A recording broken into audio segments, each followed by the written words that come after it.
My friends and I used to wander into the dark woods at night, wielding little more than our flashlights and overactive imaginations. It was the surge of adrenaline we needed, gained from harmless, non-existent horror. Lucky for us, there was a forest bordering our neighborhood. It was full of ancient trees that creaked in the wind. Our parents had often warned us about entering the woods, claiming the trees would fall due to the weakest gust of wind. Of course, their warnings fell on deaf ears. We were young, and felt invincible. Though we pretended to be brave, we usually didn't get far into the darkness of the woods, before cowering in fear. Each time, we'd mark how far we'd gotten before giving up. And, each time we set out on a new adventure, we promised each other to break the record. Our last journey occurred on the 29th of October, 2012. Liam and Frank were my best friends. Together, we ventured deeper into the woods than we ever had before. Liam, being a year older, always pretended to have all the experience in the world. He'd hide in the bushes a few yards ahead, and jump out in pathetic attempts at scaring us. Before long, we'd reached the furthest point we'd previously reached. 9th of April, 2012, it read. We kept walking, proud that we'd reached a new milestone. Shortly after, we noticed something in the darkness, contrasting starkly to the trees around it. Hey, what's that? Liam asked. I don't know, let's check it out. I basically yelled in response. As we got closer, we realized it was an old bunker. While it was a cool discovery, it wasn't that uncommon in our country.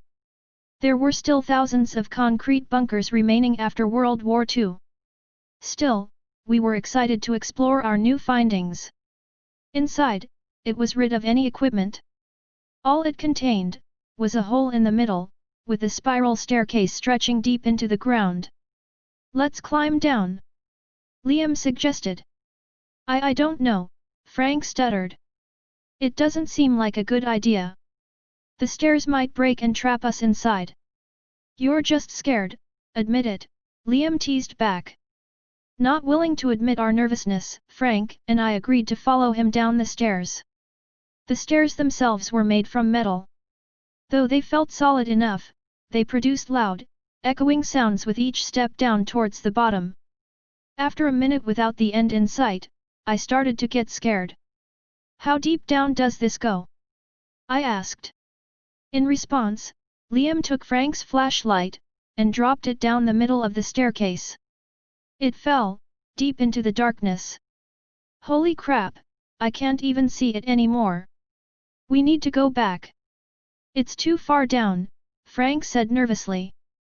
No way, we need to see where this leads. A short argument ensued. After some pushing, Frank gave in, and we kept going down. It took us more than 10 minutes just to descend the staircase. As we got further down, it progressively kept getting warmer, and more humid. I could feel the sweat form on my face as we reached the bottom. Once down, we found a large room. It contained little more than a locked door, mold-covered floors, and the broken flashlight Liam had dropped down. It's locked. I guess we have to go back, I weakly insisted. But, Liam had already set out on a search to open the door. Before long, he found a metal panel on the wall. He pried it open, to reveal a lever. I'm going to pull it, he said without consulting us. It produced a loud clunk, and the locked door slid open. Liam and I entered first, while Frank trailed behind us. Without a flashlight, he had no choice but to follow us closely. Inside, we found a narrow hallway filled with open prison cells. Each door to each cell was marked with a date. 7th of July 1954. 9th of August 1954. 13th of September 1954. The first few rooms didn't seem to contain anything other than dust. But, once we got to the end, we noticed something lying in the corner. There, on the floor, lay 3 completely emaciated people. They looked like skeletons covered in a thin layer of pale skin. According to the dates on the cells, they'd been there for more than 50 years. Yet, they hadn't rotted. Are they dead? I asked. As I uttered those words, one of them twitched to life. We jumped at the sight, and prepared to run. Only then, did we realize that some of these creatures had been attached to the ceiling. They dropped down in front of us, and blocked the way. Their limbs were all deformed, too long to fur their small body. Still, they moved abnormally fast, almost twitching as they took their steps closer to us. Their eyes had been sewn shut, and they had far too many ribs. They weren't human. Run! Frank yelled. We tried to move towards the exit, ducking under their long arms, and spurting for the door. Frank and I made it easily enough, but Liam got stuck behind one of the creatures. Don't leave me, he yelled, as he tried to maneuver past the sickly thin monster. With that, it reached out its thin arm, and pierced Liam's abdomen. Unable to speak, he simply fell limp where he stood. Only held up by the creature that had killed him. Knowing we could do nothing to save him, Frank and I made a run for it. Our footsteps were dampened by the fungus and mold covering the floor. The things didn't even notice us until we reached the metal staircase. There, our steps rang loud through the metal, alerting the creatures to our location. Without looking behind us, we went up the stairs, only listening as they got closer. I was only a few steps ahead of Frank, but that was all it took for them to get him. I didn't even notice he was gone until I got halfway up the staircase. Then, a scream of agony echoed through the room. It was Frank, and thought I wasn't sure how far he'd gotten. I knew I couldn't help him. I just kept running, up the stairs, and into the woods. I didn't stop to breathe before I finally reached the comfort of the streetlights surrounding my neighborhood.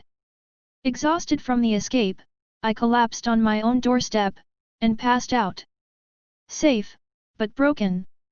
Asterisk. Once I regained consciousness, I told my parents everything.